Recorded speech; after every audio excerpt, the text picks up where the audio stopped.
네, 여러분 안녕하세요. 저는 이지금이고요. 여러분은 지금 계피방 방학숙제를 듣고 계십니다.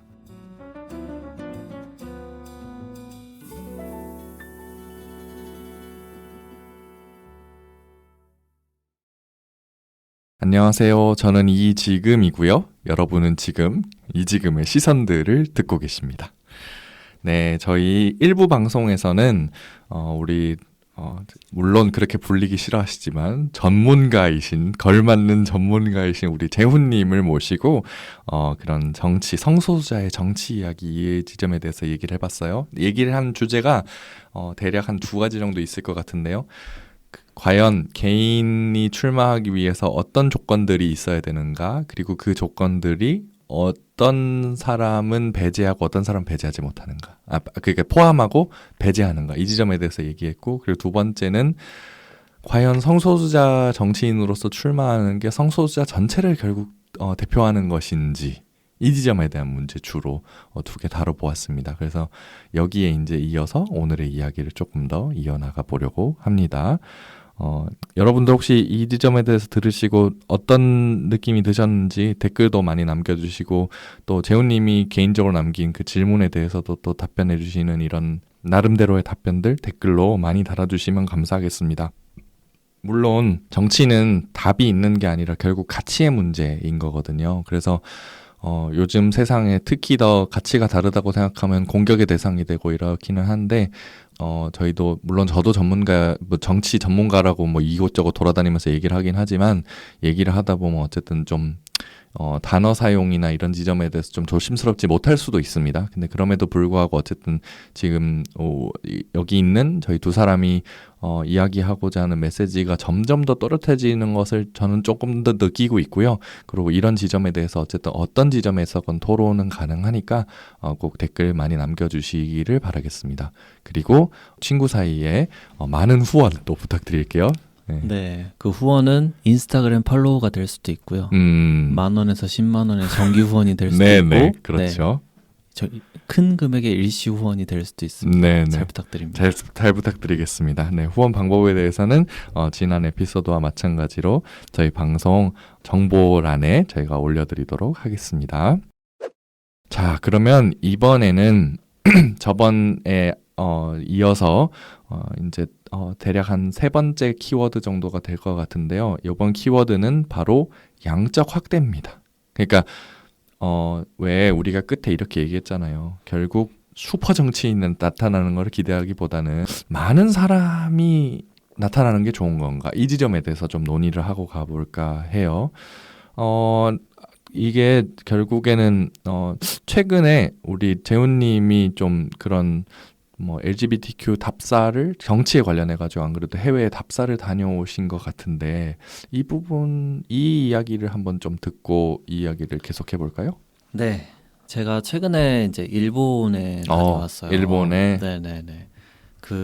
사실 되게 갑작스럽게 가긴 했습니다. 네네. 그러니까 지금 아니면 좀 늦어질 것 같아가지고 작년 10월이었나요? 네네. 한국의 일본의 게이 정치인 이시카와 타이가라는 분이 한국에 이제 오신 적이 있으세요. 네, 그분 지역구 의원이셨나요? 그분은 이제 전국구 비례고요. 그분 비례시군요. 네, 그분은 비례입니다. 그리고 참의원이어서 임기가 6년이었죠. 그래서 2019년에 당선이 되셔서 2025년까지 활동하셨던 정치인이고, 네. 이번에 가서 확인한 바로는 여전히 정치의 꿈은 있으십니다. 그래서 다음 재선을 위해서 노력하고 있다라는 얘기를 전해주셨는데요. 네. 작년 10월에 그 무지개 행동에서 성소수자 인권단체 연합 무지개 행동에서 그 동성 결혼과 관련된 포럼을 국회에서 열었었습니다. 그때 이제 이시카 타이가 의원님께서 오셨는데, 지금 무지개 행동의 공동대표인 이호림 공동대표께서 이제 한번 인터뷰 해보시지 게 어떻겠냐라고 연결을 해주셨었어요. 그러니까 작년 10월까지만 해도 저희가 행사 딱 2개 했을 때였습니다. 그러니까 그리고 굉장히 조그맣게 친구 사이에서 한 번, 그리고 지금 이 녹음하고 있는 마포구 바로 옆에 벨리드라는 곳이 있는데, 거기서 이제 김규진님과 이제 대구 동구에서 2022년에 출마했던 이마연님을 이제 초대해가지고 네. 레즈비언 정치 도전기라는 어. 영화를 봤었어요. 네. 2008년에 이제 종로구 국회의원으로 진보신당에서 출마하셨던 이제 최현숙님의 일대기 선거 캠페인을 다룬 네, 영화였는데요. 딱 그 두 개 행사했을 때라서 사실 런아웃이 뭔지도 모를 때고 다들 뭐 런아웃 뭐 하는데요? 런아웃 되게 나쁜 영어로 나쁜 의미 아니야? 막 이렇게 막 얘기가 될 때였거든요. 런아웃 나쁜 의미. 약간 그게 도망치다. 아, 약간, 도망치는 걸로. 네네. 근데 뭐 잠깐 단 얘기 잠깐만 세면 네. 런아웃 가운데 슬래시가 있습니다. 그러니까 run slash out이죠. 네. 그 자체로는 도망치는 걸 그만두겠다라는 의미기도 하고요. 그리고 그게 의미가 각각 있어서 자긍심과 함께 출마하고 그러니까 당당히 출마하고 out for together 다 함께 나아가자. 다 약간 함께 나아가자. 이렇게 두 가지 뜻이 있는 런아웃이라는 단체인데 프로젝트인데 그 호림님께서 마침 되게 고맙게도 한번 그래도 정치 프로젝트 관련된 걸 시작하신다고 하니까 이시카 타이가 의원님 한번 인터뷰해보는 게 어떻겠냐 하고 연결해 주셨어요. 네. 그래서 막 2, 3일 만에 부랴부랴 막 인터뷰지 준비해가지고 만났었거든요. 근데 그때 다음에 도쿄 올라오면 내 에어비앤비에서 머물러라 라고 해주셨어가지고 운영을 하고 계시는군요. 네네네. 그래서 그때까지만 해도 사실 내가 그걸 정말 가게 될 줄은 몰랐어요. 네. 그러니까 감사합니다. 그 배려 감사합니다 정도였는데 일본에 가는 김에 한번 연락을 드려봐야겠다. 그래가지고 이시카 타이가 의원님께 딱 연락을 드렸더니 갑자기 제 일본 여행 전체를 풀 스케줄로 짜주셨어요. 갑자기? 그래요? 처음에 이시카 타이가 의원님이 딱 만났을 때 대뜸 국회부터 데리고 가더라고요. 아, 일본 국회. 네. 나 놀러 간다고 분명히 메일에도 얘기해놨는데 네. 갑자기 웬 일본 국회야. 그래서 근데 일본 국회 딱 볼 때 놀랬어요. 왜요? 제가 한국 국회에서 물론 보좌진 생활하면서 우리나라 국회도 참 멋있다라는 생각 많이 했지만 제국의 국회는 다르더라고요. 제국이라는 표현이 어쨌든 뭐 그런 역사가 있으니까. 그러니까 제국 시대에 지어진 국회는 그렇죠. 달랐더라고요. 그래요? 달라요? 그러니까 그 17년 동안 지었대요. 그래요? 제국의회 건물을? 그 건물인 거잖아요, 그죠? 네네. 그 국회를 아직도 쓰는데 몰랐네. 엄청 아름다운 거예요. 그러니까 제가 그래도 도시계획을 전공했다 보니까 건축물 이런 거 볼 기회들이 많긴 한데 사실 건축물에 그렇게 크게 관심이 없긴 해요. 근데 그렇게 관심 없는 저조차도 이건 아름답다. 그렇게 느껴지는구나. 네, 그 정도로 실내 모든 공간에 그 정도의 정성들이 다 들어가 있더라고요. 그래서 이게 제국과 식민지의 국회는 이렇게 다른가라는 생각을 잠깐 한국인 정체성으로는 그런 고민을 했던 것 같아요. 근데 우리 국회에 어차피 저기 이후에 해방 이후에 지어진 거잖아요, 그죠? 뭐 어쨌든 그렇군요. 근데 뭐 지금 세종에 짓는 국회는 부디 잘 짓길 바랍니다. 그러게요, 조금 더 그렇죠. G8 얘기도 나오는데 G8에 걸맞는 국회가 지어져야 되지 않나. 그러게요, 그렇게 지어지는 이런 생각은 잠깐 해봤고요. 그래서 그 이시카 타이가 의원님하고 국회를 다 일반인은 못 들어가는 데까지 다 들어가 봤어요. 네. 그래가지고 뭐 입헌민주당이라든지 그런 정당 사무실도 다 들어가 보고. 그래요? 그래서 그런 과정들이 우선 1차적으로 되게 감사했고. 네. 근데 그렇게 견학하는 과정에서 이제 의회 일본 같은 경우에는 이렇게 의결하는 공간인 그 1920년대에 지어진 그 공간이 하나 있고 의원 사무실이 또 한국 국회처럼 멀리 떨어져 있더라고요. 의원회관이 따로 있군요.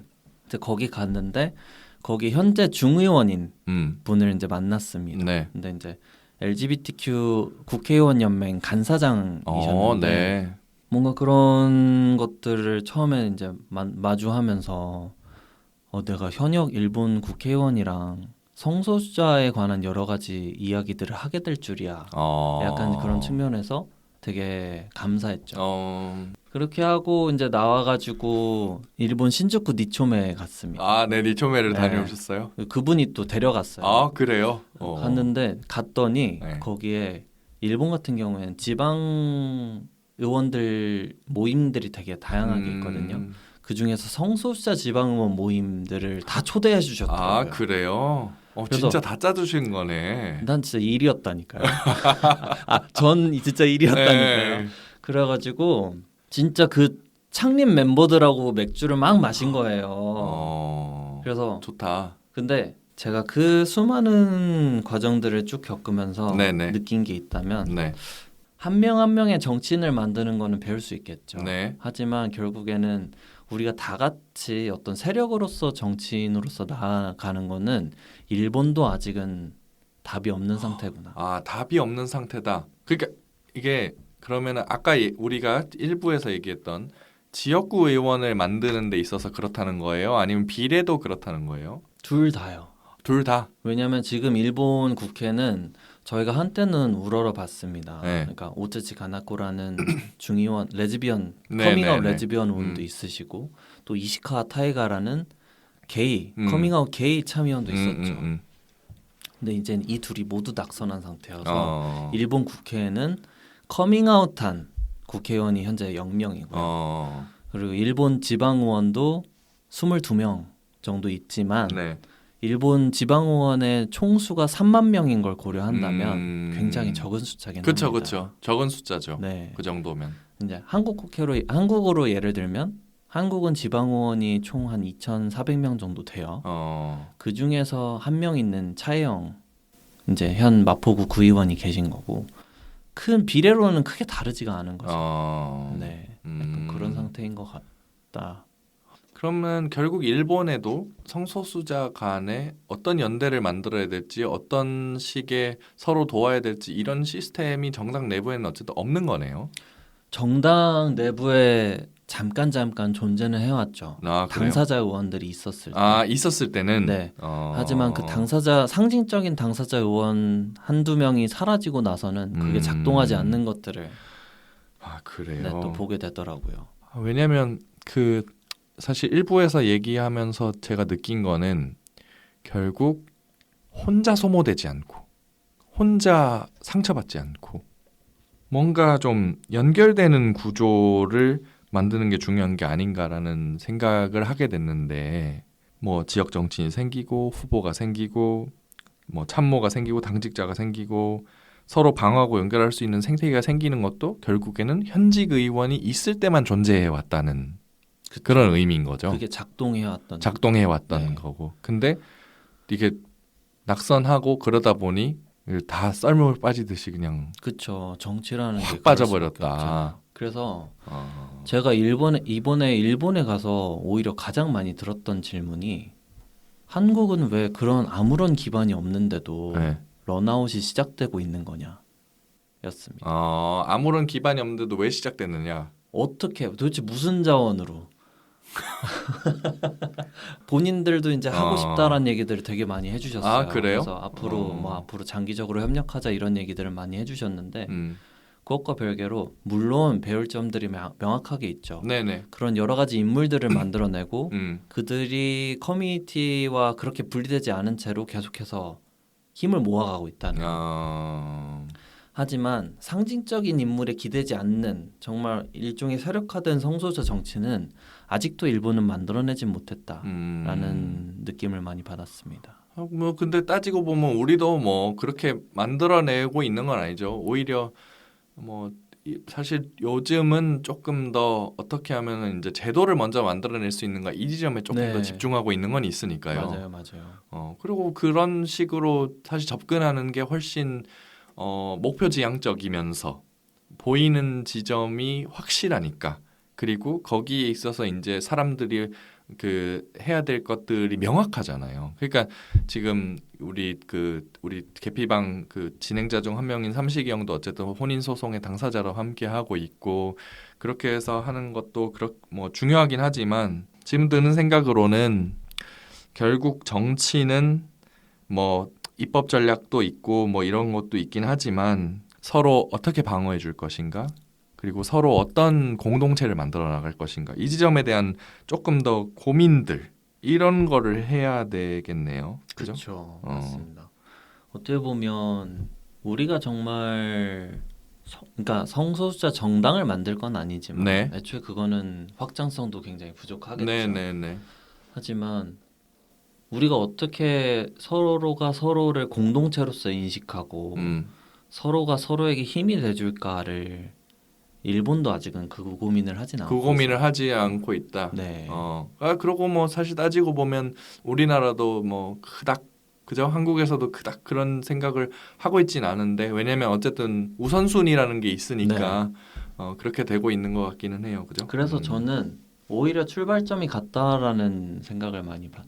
일본과 한국이 어쨌든 네. 지금도 출발점이 같다. 네. 그런 생각을 이번에 많이 들었던 것 같습니다. 그렇군요. 그러면 어떻게 보면은 지금 우리가 얘기하고 있는 게 결국에는 해외 정치 참여가 어떻게 되고 있는가, 그리고 정치 생태계, 그러니까 성소수자의 친화적인 정치 생태계를 어떻게 만들어갈 것이냐, 그죠? 이 지점에 대한 포인트로 조금 모여가고 있는 것 그렇죠. 같아요, 그죠? 예를 들면 당연히 정치라는 거는 성소수자에게 영원히 친화적이긴 어렵다고 그쵸. 봅니다. 근데 애초에 정치라는 건 그 어떤 거에도 친화적인지 않은 거라고 봐요. 그러니까 설사 그게 가부장 남성이라 할지라도 그러니까 가부장 남성의 그러니까 물론 가부장 남성의 이익이 이제까지 한국에서도 주로 대변되어 온 건 맞지만 그건 결국 정치를 하고 있는 가부장 남성의 이익이 대변됐고 그리고 그게 결국 가부장 남성들에게 뭐 이익이 됐을 뿐이지 사실 그 와중에도 또 뭐 원하는 게 있었는데 뭐 못된 것들도 많을 거 아니에요 사실 그렇죠. 정책들이 그죠? 왜냐면 정치라는 건 결국 내 상대방을 설득하는 기술인 거지.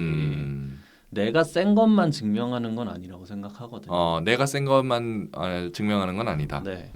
마찬가지로 성소수자 정치라는 것도 성소수자가 맞다라는 것만 증명할 수 있는 게 아니라 그렇죠. 성소수자가 당신과 어떻게 살아갈 수 있다를 증명하는 과정이라고 저는 생각해요. 그렇다. 근데 듣다 보니 뭐 누군가는 어쨌든 아니 애초에 저쪽에서 들을 얘기가 안 돼 있는데 그런 얘기 해서 뭐해 약간 이렇게 말씀하실 수도 있을 것 같아요. 근데 그게 정치죠. 아, 네네네. 이런 상황에서도 그러니까 이제 일부에서도 얘기했던 것처럼 결국에는 그 출마하고 난 사람의 그 선거 사후에 그 사람의 자존감의 문제, 그죠? 그리고 그 사람의 정신 건강의 문제, 이 지점에서도 대해서도 어쨌든 좀 챙겨야 어쨌든 앞으로 지속 가능한 정치를 할 수가 있을 텐데 일본도 그렇고 지금 솔직히 말해서 한국도 그렇고 그렇죠, 그렇죠. 어쨌든 정치가 선거가 끝나고 나면 거기에서 끊어지는 문제, 버려지는 문제. 네네. 이 지점이 포인트가 되겠네요. 결국에는. 그러게요. 그렇군요. 그러면 지금 좀 궁금해지는 게 그냥 제 자연스럽게 그냥 궁금한 거 그냥 다 여쭤볼게요. 네. 그러면 성소수자 정치인은 대략 한 몇 명쯤 있어야 세력화가 될까요? 몇 명이나 있어야? 저는 네. 사실 이게 정치학 연구자이신 우리 이지금님 앞에서 제가 이런 걸 얘기하는 게 너무 부끄럽고 제 초라하고. 전공 분야도 아닙니다. 예. 그래도 예. 근데 우연찮게 제가 작년에 이제 원래 이제 몸담고 있던 의원실에서 나와서 예. 어떻게 하면 내가 커밍아웃한 성소수자로서 이 정치 분야 안에서 살아남지? 출마는 아니더라도 살아남지를 막 고민을 하다가 해외는 어떻게 했는지 막 찾는 찾아봤어요. 시기가 있었어요. 한 6개월 정도. 근데 우연찮게도 그 나라 국회에 한 1% 정도가 넘어가기 시작하면 관련된 입법들이 진행이 되더라고요. 그러니까 의원 정수의 1%. 네. 그게 되게 신기했어요. 그러니까 우리나라에선 대략 한 3명이죠. 그렇죠. 3명 정도. 네. 태국에선 그럼 5명이 넘나? 어쨌든 네. 근데 이제 그거는 이제 나라마다 조금 차이는 있는 것 네네. 같아요. 예를 들면 동아시아 같은 경우 대만 같은 경우에는 최근에 입법원이 나왔고 네네. 그 이전에 동성 결혼이 통과됐죠. 그렇죠.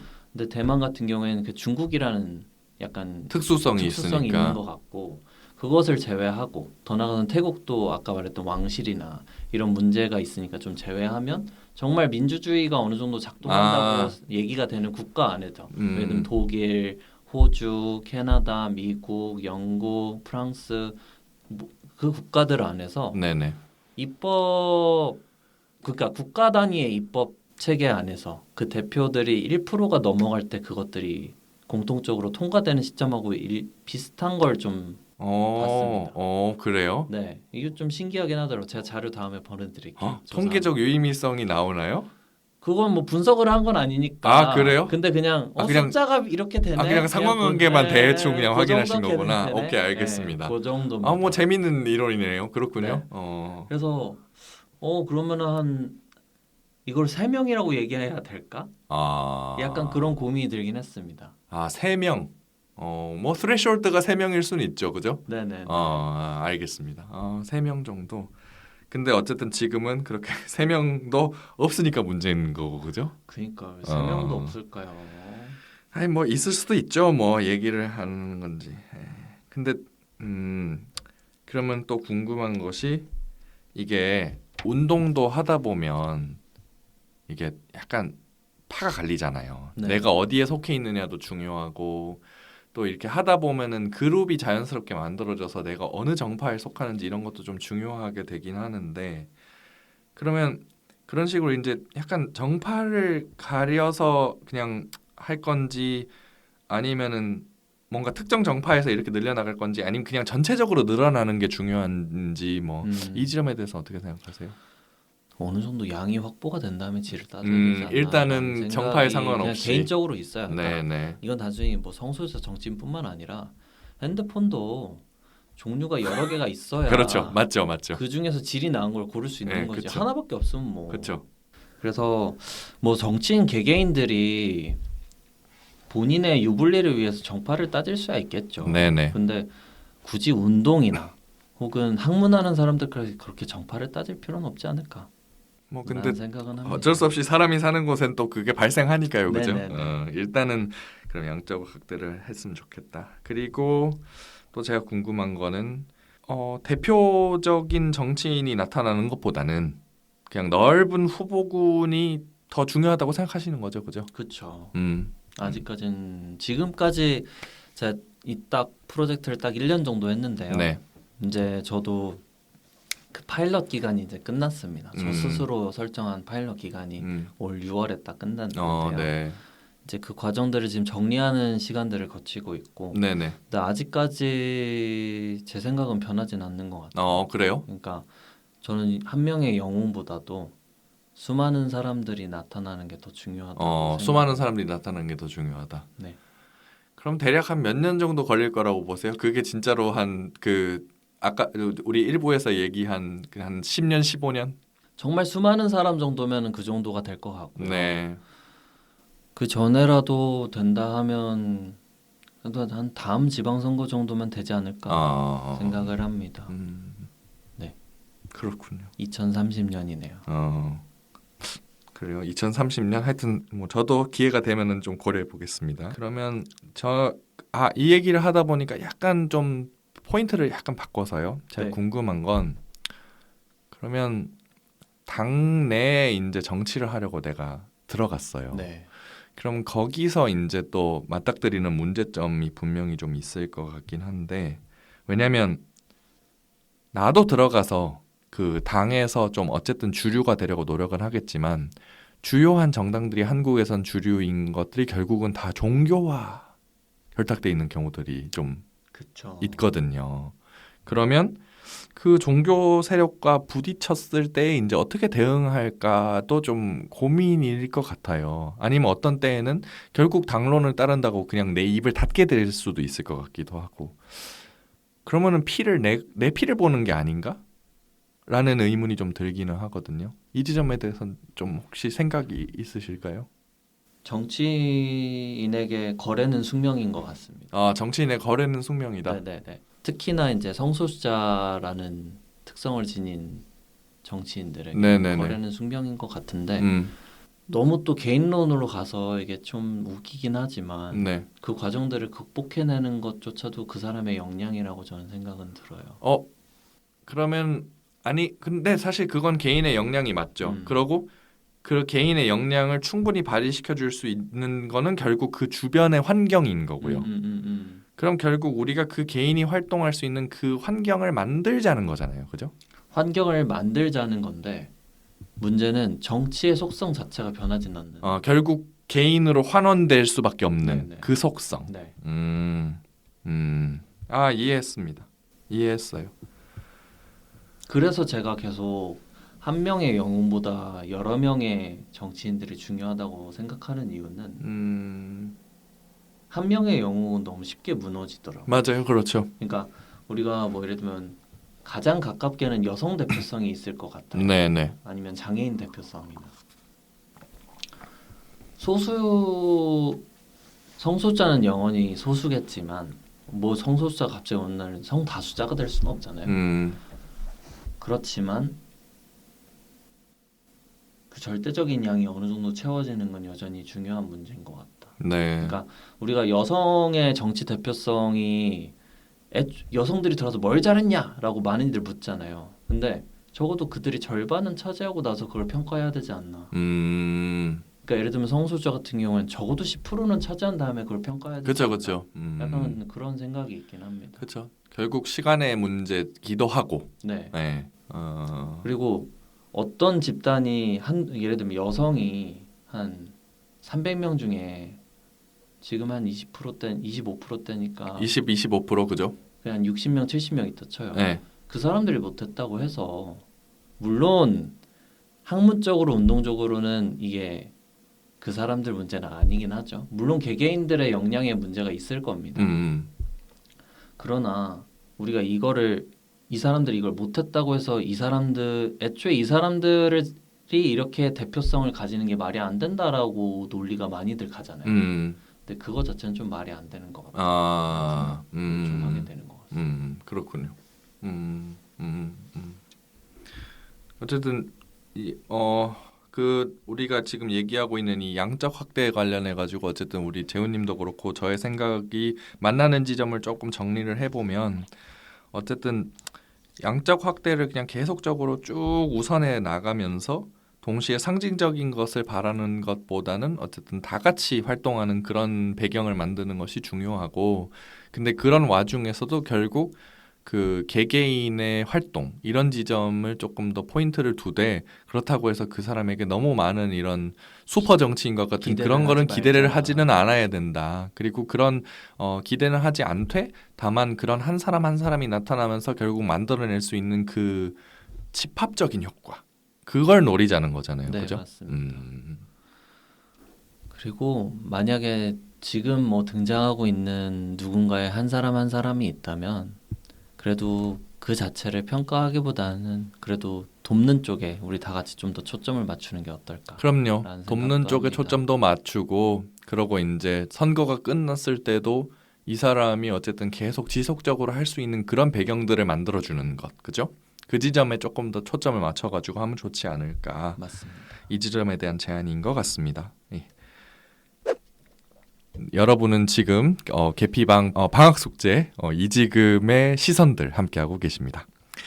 자, 그럼 지금까지 저희가 대략 뭐 어떻게 이제 양적 확대, 그러니까 정치인에 관련된 뭐 대표성이 있는 하나의 슈퍼 정치인이 나오는 게 좋은지 이 지점에 대해서 좀 논의를 해봤고요.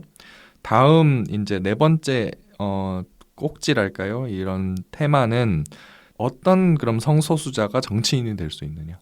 정상성이라는 게 정치의 문법에서 존재하냐? 분명히 존재하죠. 뭐 예컨대 이미지 중심의 정치에서 이제 유권자가 받아들일 수 있는 성소수자는 과연 어떤 모습인가? 그리고 정치권은 어떤 LGBTQ 당사자를 괜찮은 정치인으로 인정할까? 그죠? 물론 이제 이런 얘기를 들으시면서 그게 뭐가 중요해? 그냥 하는 거지라고 말씀하시는 뭐 분들도 계시겠습니다만, 아까도 얘기했던 것처럼 우리가 우리 주변을 제약하고 있는 이 구조들을 무시하면서 살 수는 없잖아요. 그리고 들어가서 거기서 맞닥뜨리는 현실들이 분명히 있어요. 그래서 그걸 어쨌든 얘기해보자는 입장에서 하는 것이기 때문에 다른 오해는 없으셨으면 좋겠습니다. 자, 그러면 제가 재훈님께 좀 궁금한 게 하나인가요? 그러면 해외 정치 사례를 안 그래도 많이 찾아보셨다고 네네. 했잖아요. 그러면 그 해외 정치 사례를 봤을 때 대략 그 LGBTQ 정치인의 뭐랄까요? 이런 범주랄까요? 뭐 어떤 게 대략 있었을까요? 일반 정치인과 다르지 않았다. 일반 정치인과 다르지 않다. 네. 그러니까 예를 들면 초창기야 굉장히 엘리트 정치인들이 물론 나오죠. 네. 그 극도의 엘리트 정치인들이 나오는 그쵸. 거거나 아니면 극도의 운동가 그렇죠. 정치인이 나오지만 그렇죠.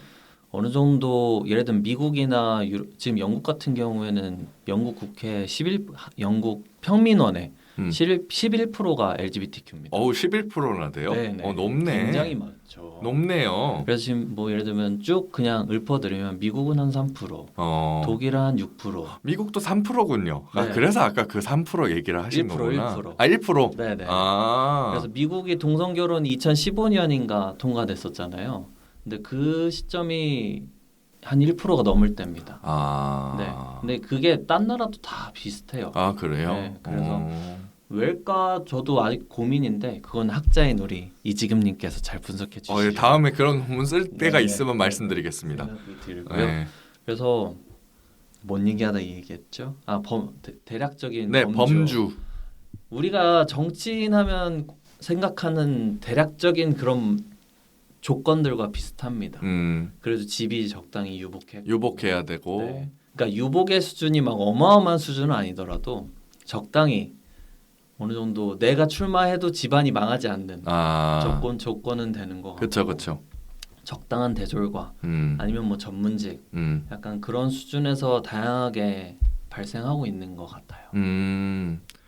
그러면 뭐 일부에서도 계속 얘기하고 우리가 얘기했던 것처럼 어쨌든 그럼 성소수자 정치인의 상상을 해보면 뭐 결국 자기 사회 경제적 배경이 또 중요한 거겠죠. 뭐 학벌 좋고 게이의 입장에서는 학벌 좋고 돈 많은 게이, 그죠? 그렇죠, 그렇죠. 그리고 뭐 그죠. 뭐 그렇게 되겠네요. 아니면은 뭐 요새 보면은 뭐 부동산에 투자도 많이 하고 뭐 전문직이고 이런 그쵸, 사람일수록 그쵸. 이제 또 출마할 가능성도 좀 맞습니다, 높아질 수도 맞습니다. 있고요. 근데 뭐 이거는 우리가 이렇게까지 가지 않더라도 정치인까지 가지 않더라도 지금 운동을 대표하시는 분들의 대략적인 이력을 쭉 보기만 해도 어느 정도 엘리트성들은 쭉 보이는 것 같아요. 그렇죠. 어디나 그렇죠. 네. 사실 태국의 왕실 운동권도 그래요.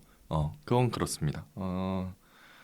주류 사회가 거부감 없이 이제 수용할 수 있는 이런 성소수자라는 것은 주류의 가치관, 특히 엘리티즘에 관한 것 이런 지점에 맞춰가지고 살 수밖에 없네요. 그리고 물론 그걸 거부하고 그런 운동을 어쨌든 한다고 하더라도 결국 사회가 규정한 것에 맞춰서 살 수밖에 없는 현실도 있는 거잖아요, 그죠? 그렇죠, 그렇죠. 음. 그리고 뭔가 성소수자 정치인이라고 저는 너무 엄격한 잣대를 들이대지는 않았으면 하는 게 있다면 결국 정치인은 그 지역 주민을 대표해서 그쵸. 국가에 가서 그러니까 국회의원으로 따지면 이제 국회에 가서 국가를 운영할 책임을 가지는 사람이죠. 그렇죠, 그렇죠. 누가 국가를 운영할 책임을 주민들로부터 인정받는가를 다시 한번 되돌아서 돌이켜 본다면 모르겠어요. 누군가는 이거 자체가 엘리티즘이다라고 얘기를 할 수도 있겠지만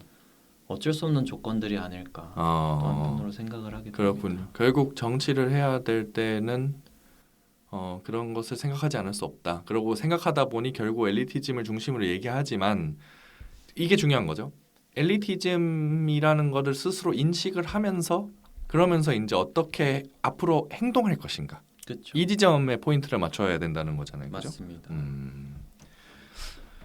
그러면 당사자 정치인이 등장했다고 해서 뭐 그 정치가 사실 곧바로 퀴어해지는 것도 아니고 어릴 때는 대학 동아리 활동할 때만 해도 퀴어라는 우리 다 퀴어 동아리 하고 살았어요. 네네. 근데 이게 나이가 들면서 저도 이게 일종의 보수한가라는 생각도 드는데 그래요? 참 퀴어 되기 어렵다 라는 생각을 많이 합니다. 왜냐하면 자신의 상황에 맞춰서 살다 보면 당연히 거기로부터 벗어날 수밖에 없고 그죠? 네, 그렇죠.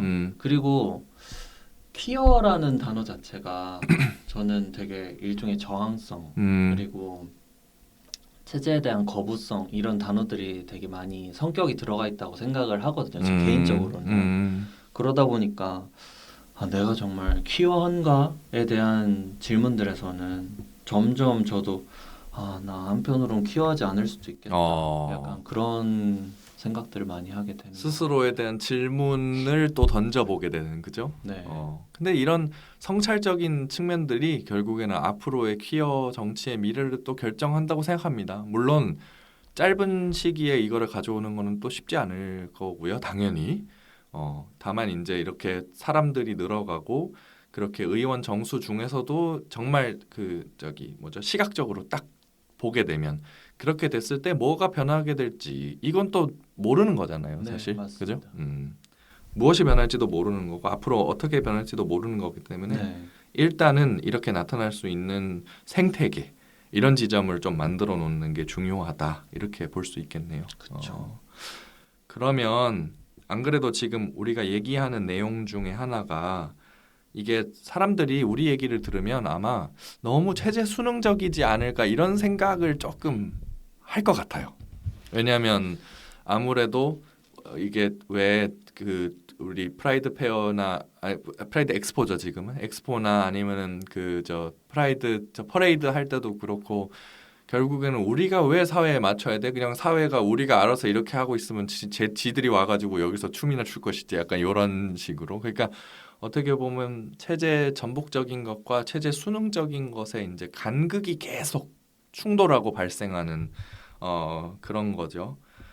그러면 그러고 이제까지 얘기했던 것처럼 당사자 정치인이 있다고 해서 이제 곧바로 또 퀴어 정치가 실현되는 것도 아니고 그렇죠. 그죠?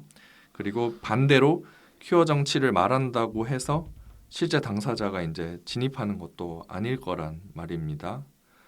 그런 활동을 하고 계신 분의 입장에서 좀 제가 좀 듣고 싶은 것도 있고, 그러니까 전공자 입장에서 봤을 때 이제 어떤 궁금한 지점들을 이제 좀 다루는 거니까요. 그래서 그 지점들을 여쭙고자 하는데, 그러면 그래요. 우리가 그럼 출마하는 얘기는 여기까지 하고, 유권자들은 과연 어떤 LGBTQ 정치인을 좀 견딜 수 있을 것인가? 견딘다는 표현 자체가 좀 죄송하긴 한데 결국에는 정치인의 목표는 선거에서 이기는 것이고 선거에서 이기기 위해서는 표를 받아야 돼요.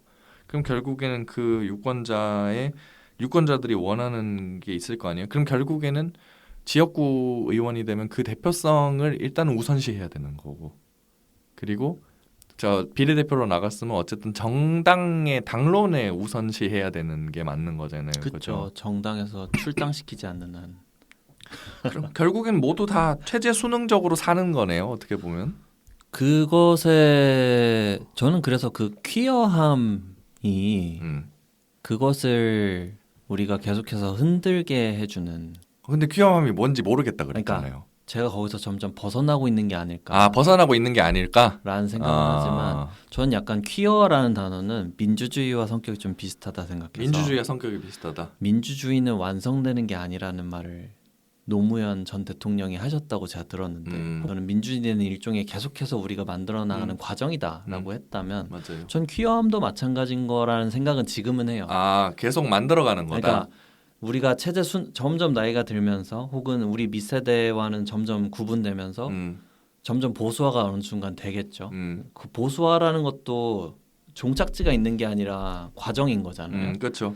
근데 그 과정 안에서 결국에는 우리 예를 들면 저 스스로를 그냥 본다면 이 퀴어라는 단어가 내가 나 스스로 공동체라고 생각하는 이상은 결국에는 내가 어떻게 하면 더 퀴어해질까를 방향을 고민할 수는 없어도 네.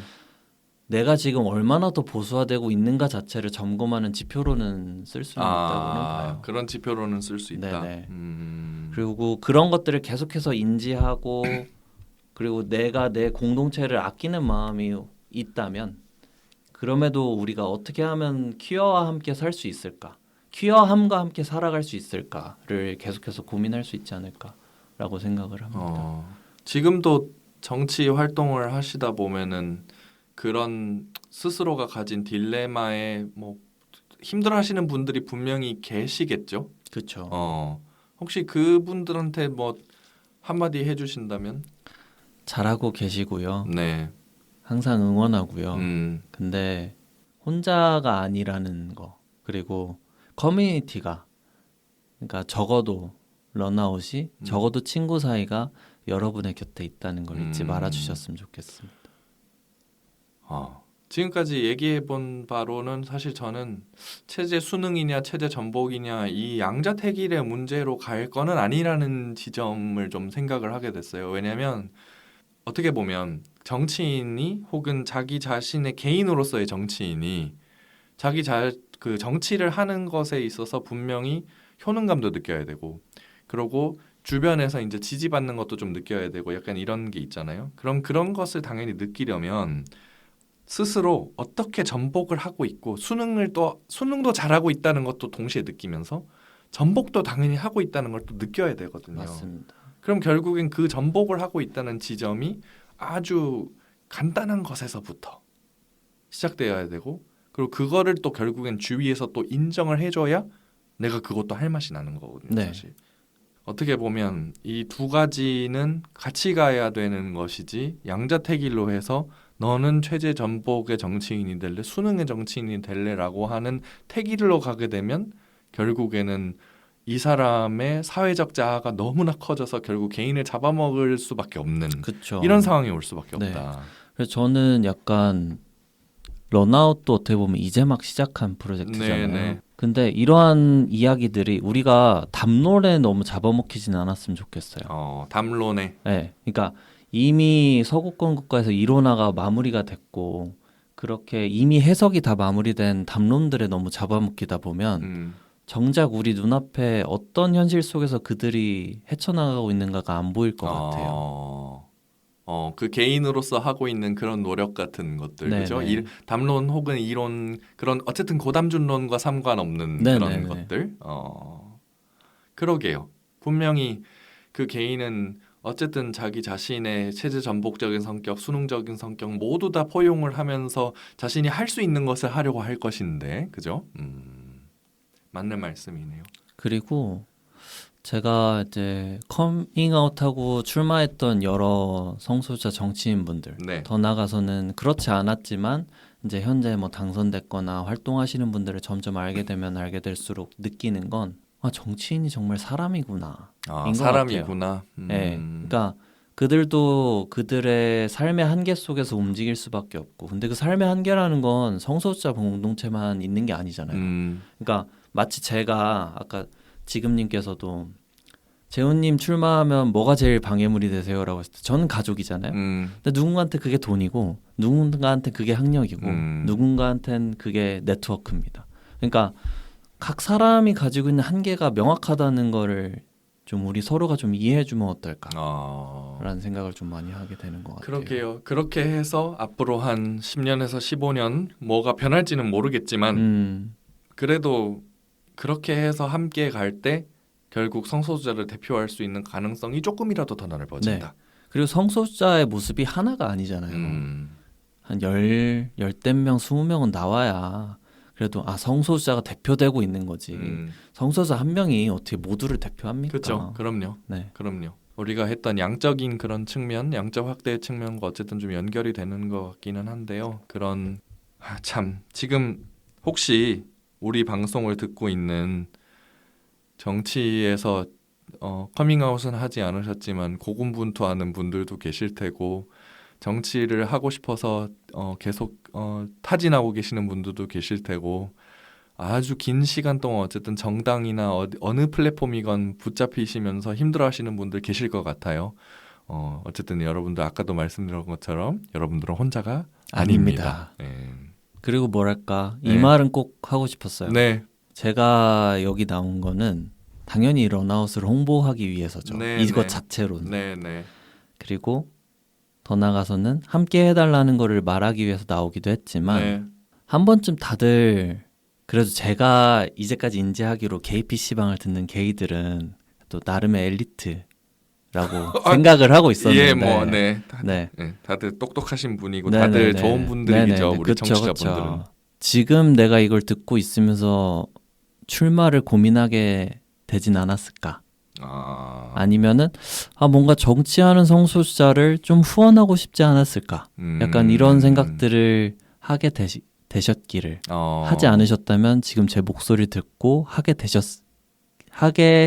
되기를 너무나도 바랍니다. 그렇죠. 어쨌든 뭐 출마하는 것뿐만 아니고도 내 주변에 뭐가 바뀌기 위해서라면 어쨌든 누군가의 도움이 필요로 하고 그 도움의 시작을 어쨌든 또 함께 해주시면 어떨까 이런 말씀이시죠, 그죠? 네. 그리고 지금 런아웃 자체도 시작한 지 얼마 되지 않았어요. 네. 저희에겐 정답이 없습니다. 네. 저희도 많은 한계 속에서 출발을 하고 있고요.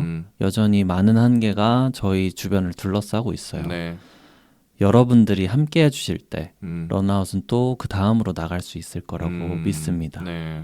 네, 010-2049-1559입니다. 네, 여러분들 많은 연락과 관심 부탁드리겠습니다.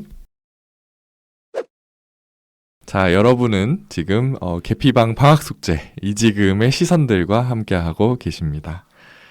자, 그러면 오늘 이야기한 거를 좀 정리를 해볼게요. 양적 확대. 그러니까 대표성이 있는 것보다는 많은 사람들이 우선 나타나는 게 좋고, 그리고 많은 사람들이 나타나더라도 너무 그 사람한테, 개개인한테 너무 많은 것을 바라지 말자.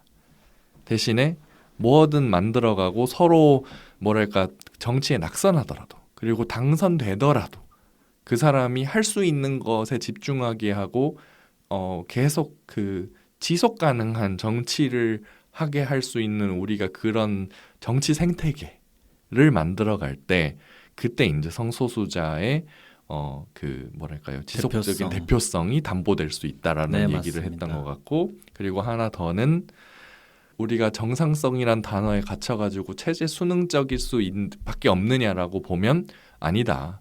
이것도 결국에는 어느 지점에서 보게 되면 체제 전복적일 수밖에 없는데, 그것이 체제 전복적인지 아닌지, 그리고 그 정치인들이 그런 개인으로서, 정치인 개인으로서의 효능감을 갖게 해주기 위해서는 우리도 꼭 수능적인 것뿐만 아니라 정치를 지켜보는 사람들도 그것이 전복적인 성격이 있을 수 있다는 것을 또 받아들여주는 것. 그러면서 이제 그게 동시에 조금이라도 뭔가 변화를 만들어 나갈 수 있다는 것. 이 지점에 대한 인정에 대한 그런 얘기들이었던 것 같습니다. 맞나요? 네, 맞습니다. 네. 그래서 좋은 성소수자 정치인 한 명을 원하는가, 그리고 성소수자가 아니면 성소수자가 정치할 수 있는 생태계를 원하는가 보면, 일단 오늘의 이야기는 성소수자가 정치할 수 있는 생태계를 원한다. 그게 만들어야 합니다. 포인트였던 것 같습니다.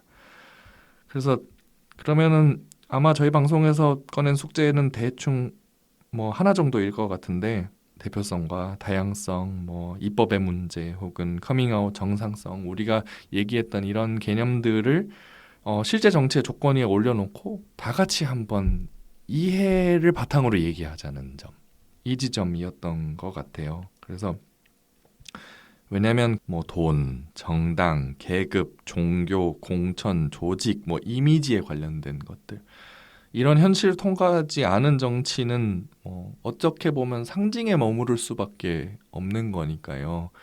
당선이 돼야 되는 거고 그런 건데, 그런 당선이 되고 혹은 낙선이 되더라도 계속 그거를 버티게 해줄 수밖에 없는 건 생태계고 주변의 지지밖에 없다.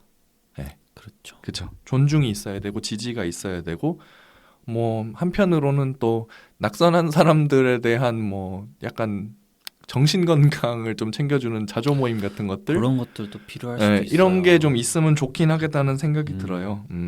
그래서 어쨌든 제 얘기만 너무 한 것 같은데, 혹시 오늘 한 얘기에 대해서 우리 재훈님의 뭔가 그 느낌 혹은 하시고 싶은 말씀 이런 게 있을까요? 제가 작년에 이제 서울 키어문화 축제 기획단으로 활동을 했었는데, 네. 그때 활동하고 나서 소식지에 이제 기획단 활동 후기를 쓴 적이 있었어요. 네. 근데 그 글에다가 다음 지선에서 개혁신당 소속의 성소수자들이 나온다면 우리는 그걸 어떻게 받아들일 수 있을까? 이런 얘기를 한 적이 있었는데, 네. 그런데 그들을 그렇다고 뭐 우리가 정죄할 수 있나요? 정죄를 할 수도 없고 해서도 안 되는 거죠. 그러니까 성소수자라는 거는 정치의 조건이 될 수는 없다고 생각해요. 네. 그러니까 정치 가치의 조건이 될 수는 없다고 생각을 합니다. 다만 각각의 정당 내에서 다양한 성소수자성을 뽐낼 때, 그러니까 정치는 결국 뽐내는 작업이라고 한다면 뽐낼 때 비로소 성소수자 정치는 다양해질 수 있지 않을까. 예전에도 그런 장애인 인권이나 이런 지점에 대해서 어쨌든 의원 그 정수를 이렇게 뭐 비례를 이렇게 할당하는 과정에서 이렇게 선점한 적도 있잖아요. 오히려 보수 정당에서 그런 거를 선점할 수도 있을까요? 어떻게 보세요? 필요하다면 하겠죠. 필요하다면 하겠다. 네. 결국 정치는 결국 승리의 네. 문법이니까. 그리고 그거에 적절한 인물이 있다면 왜 쓰지 못하겠어요. 네.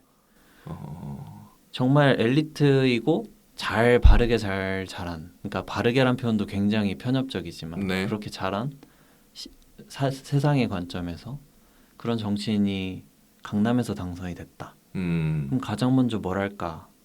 본인의 존재를 가장 멀리서 선걸 수 있는 얼마나 우리가 모범적인 시민인지를 강조하는 방식으로 정책들이 나오면 저는 충분히 보수 정당에서도 성소수자 정치는 가능하다고는 봅니다. 하긴 보수 정당에서 나오는 성소수자들은 또 그들만의 이미지가 분명히 있을 거고 방향이 있을 것이고 그리고 자신의 정체성이 만약에 뭐 커밍아웃을 하거나 어쨌든 알려진다고 하더라도 뭐 그들이 생각하는 보수성에 맞춰 가지고 하겠죠. 네. 더 나아가선 멀리 갈 것도 없잖아요. 그러니까 미국의 공화당 뭐 성소수자 정치인이나 아니면 유럽의 보수 성소수자 정치인을 보면 굉장히 안정적으로 혼인을 했고 자식도 잃었고 그렇죠, 그렇죠. 그 가치 안에서 출마를 하고 정치적으로 세력을 넓혀가고 있지 않습니까? 그런 부분이 이 제도화의 결국은 한계일 수도 있겠죠. 네, 그렇죠.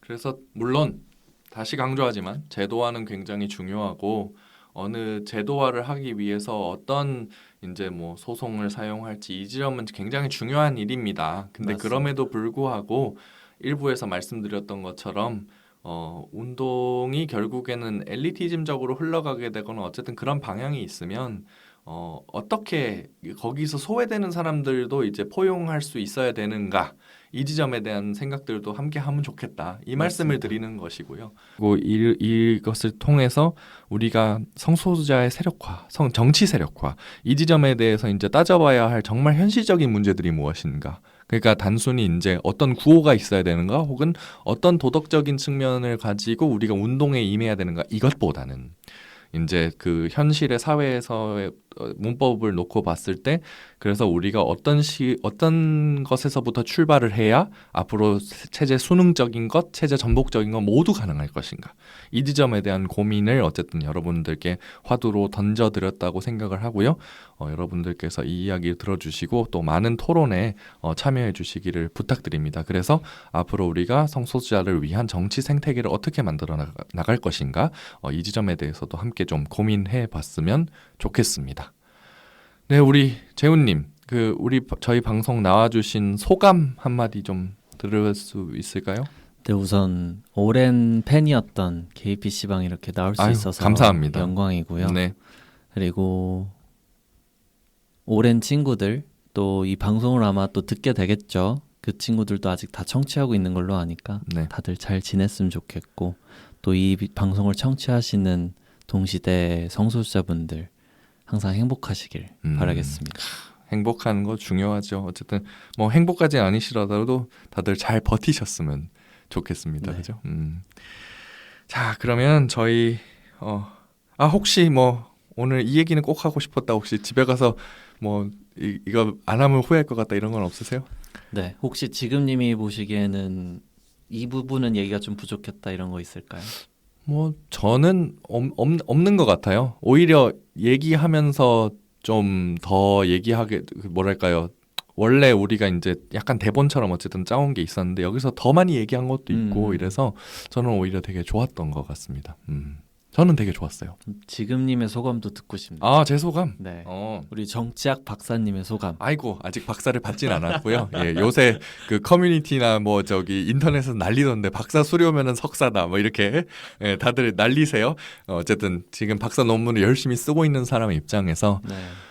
저는 사실 이 런아웃 프로젝트에 관련해 가지고 이제 얘기하기 전까지는 저는 그냥 제 인생과 먼 거라고 생각했어요. 그리고 그 정치를 실제로 일부에서 말씀드렸던 것처럼 출마를 이제 생각하지 않으면서 그때서부터 그냥 내 인생에서 떼버려야 되겠다 이런 생각을 했단 말이죠. 그런데 어차피 우리가 우리 스스로를 돌보고 이러려면 결국 체제 전복적인 성격과 수능적인 성격을 모두 다 함께 안고 가야 돼요. 그리고 그걸 인정해 줘야 됩니다. 그렇지 않은 이상 그런 건 아무도 할 수가 없어요.